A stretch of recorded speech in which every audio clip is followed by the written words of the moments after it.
જ્યારે જ્યારે સમાજનું કોઈ સંમેલન થાય કેટલાક લોકો એને રાજનીતિ સાથે જોડે છે, રાજનીતિક મેસેજો છોડે છે, જેમ કે કોઈની રાજનીતિ લૂંટાઈ જવાની હોય ને એવી વાતો કરે છે.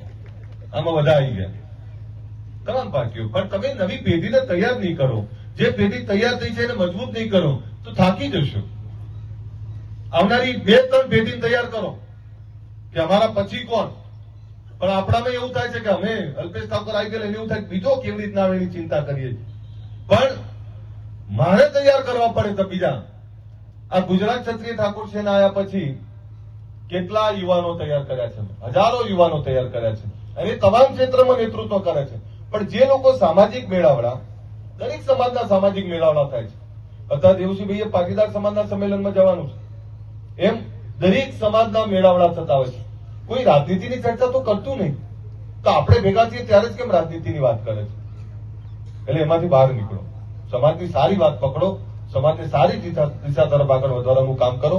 જે લોકો સારું કામ કરે છે, એક વ્યક્તિની સેવા કરે છે કે 1000 વ્યક્તિની સેવા કરે છે કે લાખો વ્યક્તિની સેવા કરે છે, જે કોઈ સારું કરે છે એને અભિનંદન આપો, એને મદદરૂપ થાવ, બાકી કોઈને નડતરરૂપ ના થાવ.